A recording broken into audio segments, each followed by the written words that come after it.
So in order to get the concepts very clear, what we will do is we will take up another problem in the design for shear with bent up bars, so the things will be very clear. The problem 3.8 goes like this. A rectangular beam 275 mm by 500 mm effective depth carries an UDL of 63 kN per meter under working condition. It includes the self weight, what has been given as 63 kN per meter. The beam has 2 bars of 20 dia and 1 bar of 16 dia, out of which the middle bar, the 1 bar of 16, is bent up into the compression zone at both the ends. The beam is simply supported over an effective span of 3.25 meters. M20 concrete and Fe415 steel are used for the beam. We have to design for shear. So let us proceed in the same manner, exactly the same manner. So we take all the data together. The width is 275, d, small d, that is 500 mm, w is 63 kN per meter, that is inclusive of the self weight.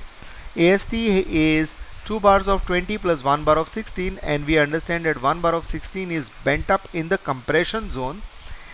It's a simply supported beam with effective span as 3.25 meters, M20 concrete and Fe415 steel. Having got this, the first step, calculate the value of Vu. What is Vu? The maximum shear force. The maximum shear force is at the support in a simply supported beam with UDL. V is equal to WL by 2. So over here Vu becomes equal to W, which is the ultimate load multiplied by effective length divided by 2. So Vu becomes equal to 1.5 into 63. To convert to ultimate, we have multiplied the factor, multiplied by 3.25 divided by 2.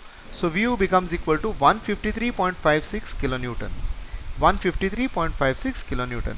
Having got the value of Vu, we will proceed to calculate the value of nominal shear stress. Now nominal shear stress is given on page number 72 of the code, IS code 456-2000. That is given in the clause 40.1. Nominal shear stress is tau V equal to Vu upon BD. Tau V, the nominal shear stress, is equal to Vu, the ultimate shear force, divided by B into D. So that's what we are calculating over here. Tau V is equal to Vu upon BD. Tau V is equal to Vu, which we got as 153.56 into 10 raised to 3 to convert from kilonewton to newton, divided by B is 275, D is 500. So we get tau V is equal to 1.12 Newton per mm square. So the nominal stress acting at the worst section for shear is equal to 1.12 Newton per mm square. Having found the value of tau V, let us proceed to find the value of tau C max. Tau C max has been tabulated in table number 20 on page number 73 of IS 456-2000. In order to know the value of tau C max, we need to know the grade of concrete provided. The grade of concrete provided for this beam has been told to us is M20. Having got M20, we look at M20, tau C max value is 2.8. So tau C max for M20 concrete is 2.8 Newton per mm square. Its capability of resisting maximum shear stress beyond which the concrete would crush is 2.8 Newton per mm square, and we are lucky. Step 4 tells us compare tau C max with tau V, and tau C max at 2.8 Newton per mm square is greater than the nominal shear stress coming over the beam. So maximum shear stress tau C max is greater than tau V, or tau V is less than tau C max. Now when tau C max is greater than tau V, find the value of tau C, its own capability of the beam to resist the shear. Now this shear is resisted by the beam due to various parameters.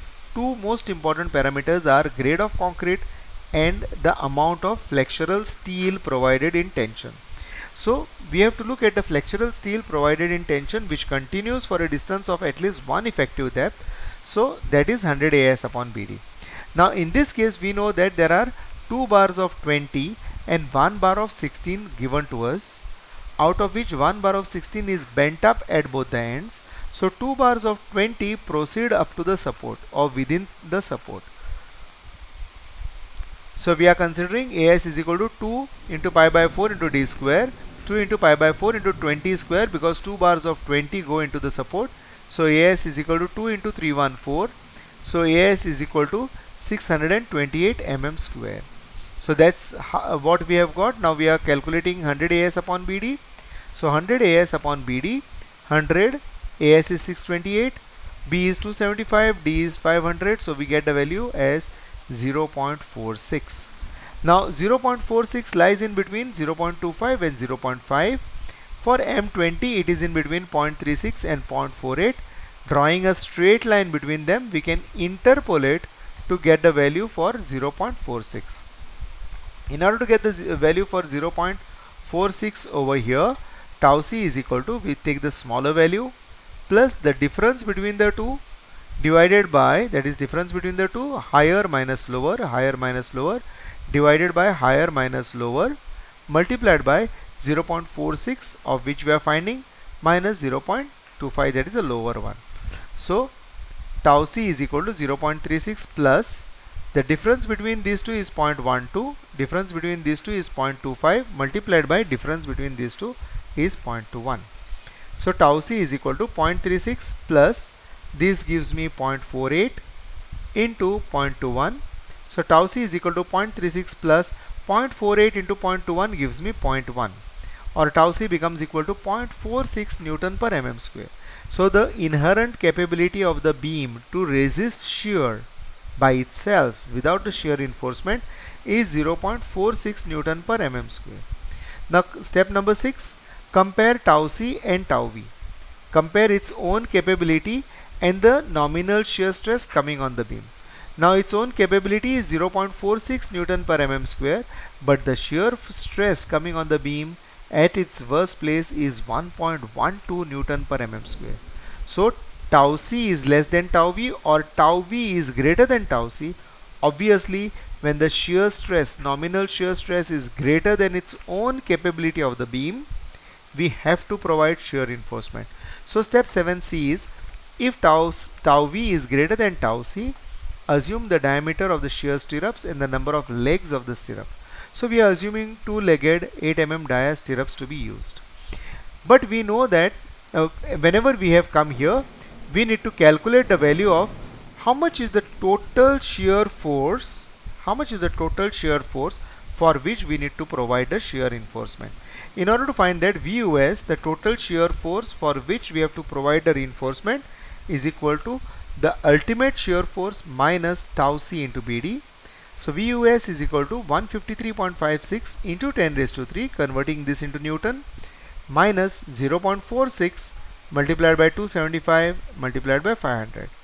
So VUS is equal to 153.56 into 10 raised to 3 minus this whole thing comes to 63.171 into 10 raised to 3, or VUS is equal to 90.391 into 10 raised to 3 Newton.